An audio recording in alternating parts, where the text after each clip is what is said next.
मैं आया हूँ ग्रेटर नोएडा से और मैं इससे पहले बहुजन समाज पार्टी में था, सक्रिय कार्यकर्ता बसपा में थे आप? था, प्रभारी भी रहा हूँ राजस्थान प्रदेश का। अच्छा। उसके बाद में भाई चंद्रशेखर आज़ाद जी की नीतियों को देखा और समझा। उसके बाद में फिर मैंने आज़ाद समाज पार्टी 2020 में ज्वाइन करी। और मैंने इतना ही नहीं, भाई चंद्रशेखर आज़ाद जी ने मुझे खुर्जा विधानसभा से विधानसभा का वो टिकट प्रभारी बनाया, टिकट भी दिया, लेकिन मनुवादियों के चलते। जी, आज़ाद समाज पार्टी की क्या खूबियां हैं, वो बसपा की जो है क्या नाकामियां लगती हैं आपको? देखिए, मैं ये नहीं कह सकता बसपा में क्या नाकामियां हैं। ये सवाल थोड़ी फिर तो बसपा सुनो, ये सवाल उनसे बनता है जो उस पार्टी में है, ये सवाल हमसे नहीं बनता है। नहीं, आपने भी तो पार्टी छोड़ी है ना, बीएसपी। मैंने पार्टी छोड़ी ना। मेरा पार्टी छोड़ने का मतलब जो माननीय काशीराम साहब ने 1972 से काम जो किया था वो काम बसपा नहीं कर पा रही थी। अब उन्होंने नारे दिए थे बहुजन समाज के लिए। किसी दूसरे आदमी ने काम किया जो बसपा ने किया देश में, बताइए। देखिए, दूसरे जब अगर आप विपक्ष की बात करोगे तो उनसे तो हम सेटिस्फाई नहीं है। भाई बहुजन समाज पार्टी जिसने काम किया उसका तो साथ देते हैं। भाई जिसने काम किया उनका साथ तो समाज ने दिया ना। 4 बार मुख्यमंत्री बनाया था समाज ने तो बनाया था, खुद से थोड़ी ना कोई मुख्यमंत्री बन जाएगा। मौका 4 बार दिए और उसके बाद में मौका जब दिया तो हमने बहुजन समाज ने वोट दिया और उन्होंने जाकर के सर्व समाज में तब्दील कर दिया। माननीय काशीराम साहब ने नारा दिया था बहुजन समाज का, उन्होंने सर्व समाज में बदल दिया। उन्होंने कहा कि हाथी नहीं गणेश है, ब्रह्मा विष्णु महेश है। ऐसा क्यों बोला? आपके नेता भी हाल में जो सामग्री डाल रहे थे चंद्रशेखर, तो ये आप कहाँ से लेकर आते हैं ऐसे नारे? मैं लेकर के नहीं आता, मैंने पढ़ा है और माननीय काशीराम साहब को नारे अच्छे से मनुवादियों ने बनाए नारे। अब मुझे मनुवादियों ने ढेर सारे नारे बनाए। क्या मनुवादियों ने ब्रह्मा विष्णु महेश है, हाथी नहीं गणेश है, ब्रह्मा विष्णु महेश है? मनुवादियों को जबरदस्ती किसी पार्टी पे आकर के मर देगा? भाई कोई जबरदस्ती वोट पाने के लिए कुछ भी करता आदमी। कितना पाया आप बताइए? वोट कितना पाया? 2012 में वोट कितना था? 2007 में वोट कितना था? वोट तो बट गया ना। तो कहाँ बट गया? अब पार्टी बनेंगी आपकी, बहुत सारी संगठन बनेंगे। अब मेरी बात सुन, इससे 10 लाख संगठन बताए गए हैं। अरे मेरी बात तो सुन लीजिए, इससे पहले तो नहीं था ना। इससे पहले 2009 में भीम आर्मी तो नहीं थी ना। 2012 में भीम आर्मी नहीं थी, 80 सीटें आई, बाकी कहाँ गई? 2014 में भीम आर्मी आज़ाद समाज भी नहीं थी, आज़ाद समाज पार्टी नहीं थी, तो फिर 0 बटा सन्नाटा क्यों रह गए?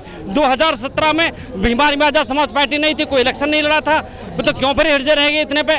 उसके बाद में 22 पे 1 पे आ गए आप लोग। तो भाई कहीं ना कहीं तो समाज को नीतियाँ अच्छी नहीं लगी ना।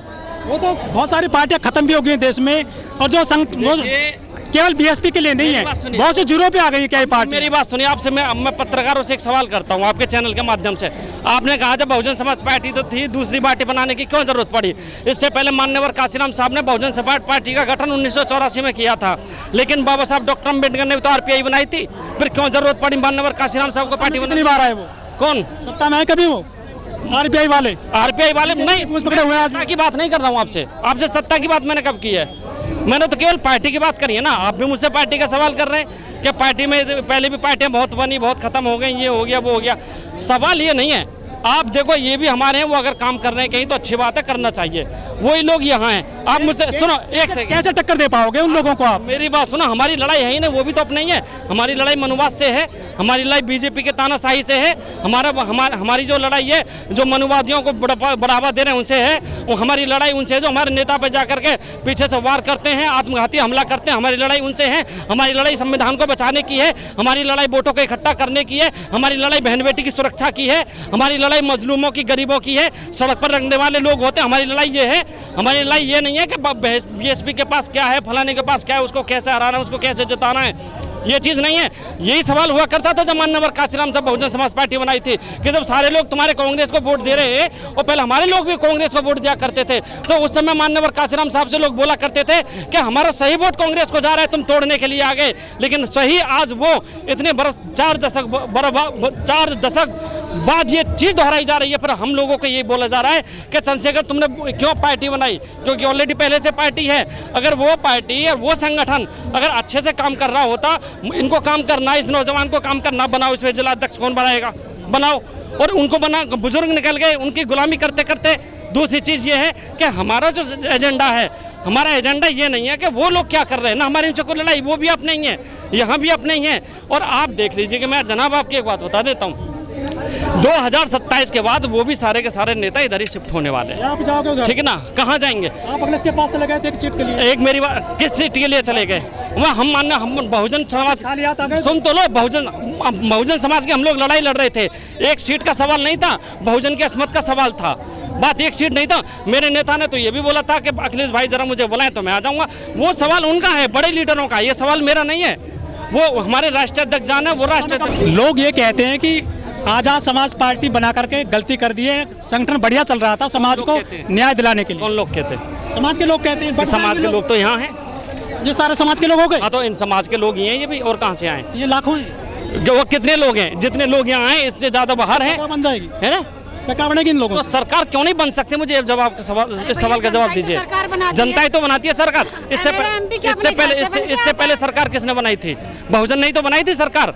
चाहे वो 1995 में बनाई हो, चाहे 97 में बनाई, चाहे वो 2002 में बनाई हो। मान्यवर काशीराम साहब के नाम जाएगा ना 2 जगह।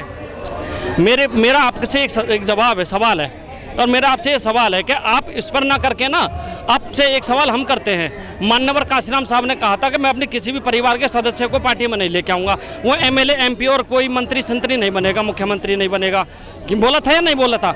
उनके लेटर में था या नहीं था? आपने भी पढ़ा होगा।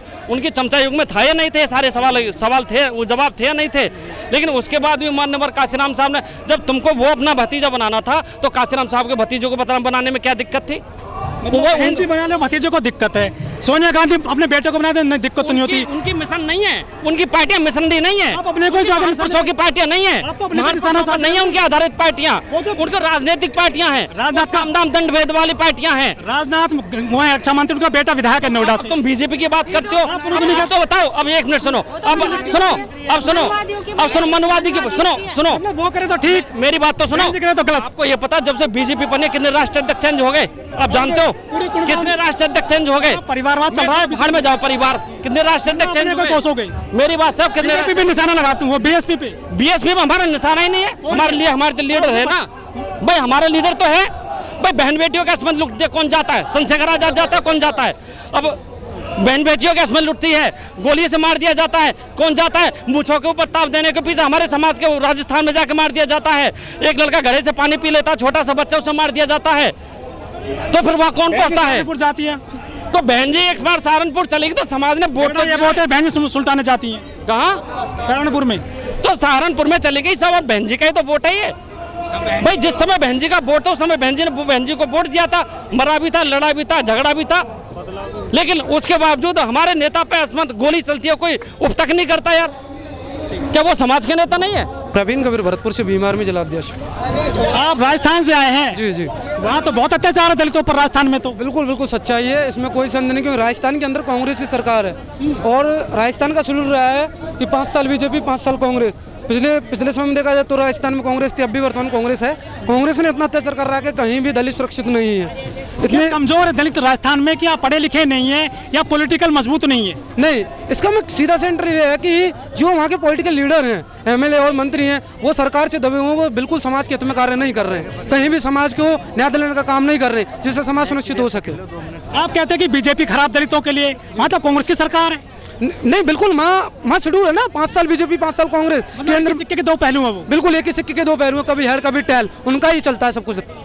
अभी देखने मिलेगा केंद्र में बीजेपी सरकार है और राजस्थान में राज्य में कांग्रेसी सरकार है, पर लेकिन वो शेड्यूल तो वही है ना। अभी उत्तर प्रदेश के हाल देख लिया, उत्तर प्रदेश अंदर तो बीजेपी है। बीजेपी ने कौन सा उत्तर प्रदेश कम अत्याचार करा के दलित को? यहाँ देखिए कितने बड़े कांड हो रहे हैं दलितों के साथ, तो कोई भी सुरक्षित नहीं। राजस्थान में जो एट्रोसिटी के मामले प्रकाश में आ रहे, पूरे देश में कहीं नहीं आते। बिल्कुल वो तेजाब डाल दिया है छात्रा पर। जी जी। और एक जोधपुर में मामला आ गया है, गैंग रेप किया गया है। जी देखिए, मैंने जो अभी आपको बताया कि जो अभी जोधपुर का मामला था, जोधपुर के जो वहाँ के एमएलए ने अभी तक उस मामले में अभी तक कोई एक्शन ही नहीं लिया, बल्कि क्षेत्रीय एमएलए है, जनता ने सुनिश्चित किया है, जनता ने चुना है, तो दायित्व बनता है एमएलए का, चाहे कोई से समाज का हो, चाहे कोई समाज के व्यक्ति के साथ अत्याचार हो, उसको खड़ा मिलना चाहिए। पर लेकिन वो नहीं मिल रहा है। इसमें भी शायद कहीं ना कहीं हमारे लोगों की कमी है। अगर हमारे लोग सही व्यक्ति को वोट दें तो निश्चित ही हमारे ऊपर अत्याचार होना बिल्कुल सत्य ही बंद हो जाए। कुछ अपराध कम हुए भीम आर्मी के बनने से राजस्थान में? बिल्कुल बिल्कुल। राजस्थान के अंदर राजस्थान के जो प्रदेश प्रभारी अनिल जैनवाल जी लगातार संभाल रहे हैं मोर्चा को, राजस्थान के अंदर बड़ी मजबूत लगे हुए हुए हैं। अभी रिसेंटली अभी देखा जाए तो राजस्थान के अंदर हमने कई सामाजिक सम्मेलन कराए चंद्रशेखर भाई का। अभी लेटेस्ट में अभी भरतपुर में कराया था 1 तारीख का प्रोग्राम चंद्रशेखर भाई का, जो स्वास्थ्य खराब था, एम्बुलेंस से पहुंचे थे भरतपुर में।